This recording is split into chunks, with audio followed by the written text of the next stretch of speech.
করব ভাই, আমি তো সবাইকে রেসপেক্ট করি, কিন্তু ভাই মানুষ আমাকে কোনো দামই দেয় না। এমন কি করব যার জন্য মানুষ আমাকে দাম দেবে? তো বন্ধুরা, এর একটাই উত্তর, তোমাকে কিছু রুল ফলো করতে হবে, কিছু অ্যাটিটিউড রুল, যা আজ পর্যন্ত তুমি জানোনি অথবা তোমাকে কেউ বলেনি, যেটা ফলো করার পর তুমি অবশ্যই বলবে সাব্বাস ভাই, অনেক উপকৃত হলাম। আসলে দুনিয়ার সমস্যা কি জানো? কিছু মনে করো না, একটা কড়া কথা বলি, এখানে অনেক হারামি লোক রয়েছে। জি হ্যাঁ, এখানে রেসপেক্ট দিতে কেউ চায় না, কিন্তু সবার রেসপেক্ট চাই। রেসপেক্ট এমন একটা জিনিস যেটা পাওয়া টাকা ইনকামের চেয়েও কঠিন। আর দুনিয়াতে খুব কম মানুষই আছে যারা রেসপেক্ট নিয়ে মৃত্যুবরণ করতে পারে। কথায় বলে বেঁচে থাকার জন্য সবচেয়ে প্রয়োজন খাবার, পোশাক আর থাকার জন্য ঘর। কিন্তু সত্যি হচ্ছে এগুলোর সাথে রেসপেক্ট অনেক গুরুত্বপূর্ণ। এটা ছাড়া বেঁচে থাকা মুশকিল। তুমি নিজেই চিন্তা করো, 1% রেসপেক্ট ছাড়াও কি তুমি জীবনে বেঁচে থাকতে পারবে? হয়তো কখনো না। আর জানো দুঃখের কথা কি? দুঃখের কথা হলো তুমি কাউকে বলতেও পারবে না যে মানুষ তোমাকে রেসপেক্ট দেয় না। একথা কাউকে বলতে পারবে না, শুধু নিজের মনের মধ্যে চেপে রাখতে হবে। কিন্তু এমন কেন ভাই? কিছু মানুষ আছে যারা না চাইতেও মানুষ তাদেরকে অনেক রেসপেক্ট দেয়, আর কিছু মানুষ আছে যারা চেয়েও কোনো রেসপেক্ট পায় না। মানুষ এমন কেন? খারাপ মানুষকে রেসপেক্ট দেয়, কিন্তু কেউ যদি ভালো হয়ে থাকে, সবার সাথে ভালো ব্যবহার করে, তারপর মানুষ তাকে বেইজ্জত করে। দেখো ভাই, সম্মান পাওয়া বা না পাওয়ার পেছনে একটাই রিজন আছে, আর সেটা হলো অ্যাটিটিউড। সমস্যা হলো মানুষ জানেই না এটার বিষয়ে। সবাই মনে করে আমি মাথা উঁচু করে হাঁটবো আর অন্যজন মাথা নিচু করে হাঁটবে, কিন্তু এমনটা হয় না বন্ধুরা।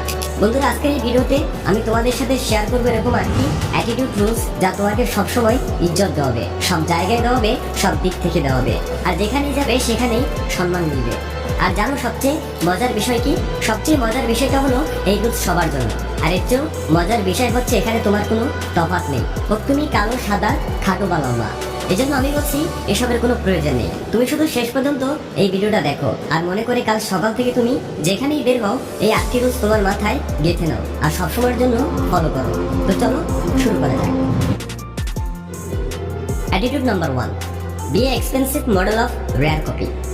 এমন একটা মানুষ তৈরি হও যেন অনেক দামি হোক, কিন্তু অনেক রেয়ারলি কেউ মিলতে না পারে। কিছু প্রোডাক্ট থাকে না মার্কেটে অনেক দামি, কিন্তু মানুষ তার জন্য পাগল হয়ে থাকে। কিন্তু তারপরও যারা ধনী মানুষ রয়েছে তাদের কাছে কোনো ফারাক পড়ে না। কিন্তু এই জিনিসটা যদি অনেক রেয়ার হয়ে যায়, সহজে পাওয়া যায়, সেটা স্টক আউট হয়ে যায়। আর তখন অনেক বড় বড় ধনী মানুষও পাগল হয়ে যায় সেটা পাওয়ার জন্য। তুমি এক্স্যাক্টলি সেটা বুঝে গেছো যেটা আমি তোমাকে বলতে চাচ্ছি। হ্যাঁ, শুধু গায়েব হয়ে গেলেই ইজ্জত পাওয়া যায় না। প্রথমত এমন কিছু হয়ে উঠতে হবে যাতে মানুষ মনে করে আসলে এই ব্যক্তিটা অনেক কাজের বা এই মানুষটা অনেক প্রয়োজন। আর একই সাথে মানুষের জন্য তোমার অ্যাটেনশন একেবারে কমিয়ে দিতে হবে।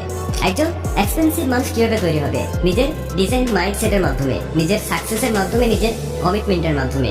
আর এগুলোর মাধ্যমেই মানুষ তোমাকে প্রিমিয়াম মনে করবে। আর যখন মানুষের জন্য তোমার অ্যাটেনশন কমে যাবে, তখন মানুষ তোমাকে আগের চেয়ে বেশি ইজ্জত দিতে শুরু করবে। Attitude number 2, be confident and look state to the opponent side. চোখ নিচু করে কখনো চলাচল করবে না। নিজের নজর সবসময় শার্প এবং সাহসী হতে হবে। যখনই কারোর সাথে মিশো না কেন, হোক সে তোমার চেয়ে শরীরে বড় বা অনেক পাওয়ারফুল বা ধনী হোক না কেন, সবসময় তার চোখে চোখ রেখে কথা বলো। তোমার চেহারা এবং চোখে তোমার কনফিডেন্স বেশি উঠতে হবে। এর ফলে সামনের জন তোমাকে সিরিয়াসলি নেবে আর সবসময় তোমাকে তার প্রায়োরিটি লিস্টে রাখবে। তোমার সাথে দেখা করার জন্য সবসময় এক্সাইটেড থাকবে আর তোমাকে অন্যদের চেয়ে আলাদা ভাবতে শুরু করবে। দেখো, এখানে তোমাকে কিছু করতে হবে না, শুধু সোজা দাঁড়িয়ে থাকতে হবে এবং সামনে থাকা ব্যক্তির চোখে চোখ রেখে কথা বলতে হবে। ফলে ওই ব্যক্তি তোমাকে হিরোর মতো দেখবে আর তোমাকে কখনো ভুলতে পারবে না, তোমাকে ইগনোর করতে পারবে না। Attitude number 3, don't approach anybody for help, let them approach you. মানুষের মাঝে একটা জিনিস আমি অনেক দেখেছি, কিছু মানুষ রয়েছে যাদের ক্ষুধা লাগে বা এমন অভ্যাস থাকে যে বারবার মানুষের কাছে যে সাহায্য চায় বা তাদের সামনে গিয়ে কান্না করে যাতে সে তাদের সিম্প্যাথি বা অ্যাটেনশন পায়।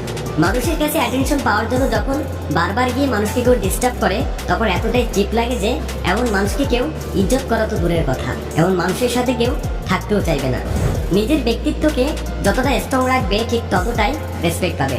বারবার কারো কাছে গিয়ে সাহায্য চাও অথবা পাওয়ার চেষ্টা করা, এটা তোমাকে মানুষের কাছে চিপ এবং ডিফেক্টিভ বানিয়ে দেবে। এর ফলে তোমার পরিচিত মানুষগুলো তোমার থেকে দূরে থাকার চেষ্টা করবে। অ্যাটিটিউডের 3 নম্বর নিয়মটা একথাই বলে যে তোমার কারো কাছে যাওয়ার প্রয়োজন নেই। যত কঠিন পরিস্থিতি হোক, নিজে সামাল দেওয়ার চেষ্টা করো আর তোমার নিজে থেকে কাউকে অ্যাপ্রোচ করার প্রয়োজন নেই। Attitude number 4, be honest, mature and committed on what you mean. সৎ হও, বোঝার চেষ্টা করো এবং নিজের কথা দাম দাও। পুরাতন যুগের একটা কথা আছে, জীবন যাবে যা, কিন্তু কথার নড়চড় হবে না। এখনকার সময় মানুষ এই কথাটাকে অনেক হালকাভাবে নেয়। যদি মানুষ এই কথাটা মেনে চলে তাহলে বড় থেকে বড় সাম্রাজ্য দাঁড় করা কোনো ব্যাপারই না। কিছু মানুষ রয়েছে যারা শুধু বড় বড় কথা বলে, এটা করে নেব ওটা করে নেব, কিন্তু কাজের সময় কিছুই করে না। এমন মানুষগুলোকে সোসাইটি অবজার্ভ করে, কিন্তু যখন এই ঘটনাগুলো বারবার ঘটতে থাকে তখন মানুষের মনে তার প্রতি ইজ্জত সম্মান সব শেষ হয়ে যায়। যার জন্য এই মানুষগুলো জীবনে কিছু করতে পারে না এবং বড় কিছু করার জন্য মানুষ সাপোর্টও করে না। তো বেটার হয় কিছুই বলিও না, কেউ নজর দেবে না। কিন্তু অ্যাটিটিউডের এই নিয়মগুলো যদি ফলো করো তাহলে যখনই কোনো রকমের কমিটমেন্ট আসে তখনই তা পূরণ করার কাজে নেমে পড়ো। আর এটা প্রমাণ করো তুমি যা বলো তা তুমি করেই ছাড়ো, যেটাতে কেউ বাধা দিতে পারবে না। আমি বলছি এটা করাতে তোমার সফলতা আর মানুষের কাছে তোমার ইজ্জত আজকের চেয়ে 100 গুণ বেড়ে যাবে। Attitude number 5, being limits for involving in group. এটা সবচেয়ে বড় নিয়ম। যদি আসলে জীবনে ইজ্জত চাও তাহলে এই নিয়মটা অবশ্যই পালন করো। দেখো ভাই, তুমি কি কখনো বাজ পাখিকে কবুতরের পালের মধ্যে উঠতে দেখেছো? কখনো দেখোনি। বা কখনো কোনো বাঘকে দেখেছো ভেড়ার পালের সাথে চড়তে? কখনোই দেখোনি। দুটো প্রাণী নিজের ফিল্ডে রাজা, এই জন্য তারা এই কথাটা খুব ভালোভাবেই জানে যে যদি তারা নিজের জন্য একটা লিমিট সেট না করে তাহলে কালকে সকল প্রকার প্রাণীরা নিজেকে তাদের সমান ভাবতে শুরু করবে। যদি কাল থেকে বাজ পাখি কবুতরের সাথে থাকতে শুরু করে তাহলে কিছুদিন পর কবুতর বাজ পাখিকে অনেক হালকাভাবে নিবে, ফলে বাজ পাখি আকাশে যে নিজের রাজত্ব তৈরি করেছে সেটা মাটিতে মিশে যাবে। তো এখানে একটা শিক্ষার বিষয় আছে, কোনো মানুষের পক্ষে একা জীবন কাটানো ইম্পসিবল, আর এটা করা উচিত নয়। কিন্তু হ্যাঁ, তখন যদি অন্য কারোর সাথে মিশো বা কোনো গ্রুপের সাথে তখন একটা লিমিট পর্যন্তই তাদের সাথে মজা করো। আর আজকের সময় যে তোমার চেয়ে বড় বা ছোট যে তোমাকে ইজ্জত দেয় তাকে সঠিক মর্যাদা দাও, তাদের সাপোর্ট করো। কিন্তু তাদের সাথে খুব বেশি মিশতে যাও না, তা না হলে তাদের কাছে তোমার ইজ্জত সম্মানও হারিয়ে ফেলবে। আর এটা খুবই কমন বিষয়, কারণ এটা হিউম্যান নেচার। এই জন্য তুমি যখন কোনো মানুষের সাথে মিশবে তখন একটা সীমারেখা বজায় রাখবে। Attitude number 6, always come up with freshness of idea. সবসময় একই খাবার, একই ড্রামা, একই সিনেমা দেখতে যেমন ভালো লাগে না, ঠিক তেমনি একই রকমের মানুষ যারা বারবার একই রকমের ব্যক্তিত্ব ফুটিয়ে উঠায়, পুরাতন আইডিয়া নিয়েই থাকে, তাকে ওকে পছন্দ করে না। এজন্য সবসময় নিজেকে আপগ্রেড ও আপ টু ডেট রাখতে হবে। বর্তমানে বাঁচতে হবে আগামীতে আসা ভবিষ্যতের চিন্তা ভাবনা নিয়ে। তোমার আইডিয়া যেটা তুমি মানুষের মাঝে শেয়ার করবে সেটার মধ্যে ফ্রেশনেস থাকতে হবে, তাজা হতে হবে, নতুন হতে হবে, সবার থেকে আলাদা হতে হবে। কারো পেছনে পড়ে থাকা তো যাবেই না। নতুন আইডিয়ার সাথে নিজেকে নতুন রূপে ফিরিয়ে আনো, তাহলে তোমার ডিমান্ড অনেক দ্রুত বেড়ে যাবে। Attitude number 7, never ever share two anyone in circle. কাউকে দেখে ভয় পাওয়া যাবে না। যদি কারো কোনো কথা খারাপ লাগে তাহলে সেটা তার মুখের উপরে বলে দাও। যদি কোনো কিছু ভালো না লাগে তাহলে যেটা তোমার অন্তরে আছে তা সবার সামনে নিয়ে আসো।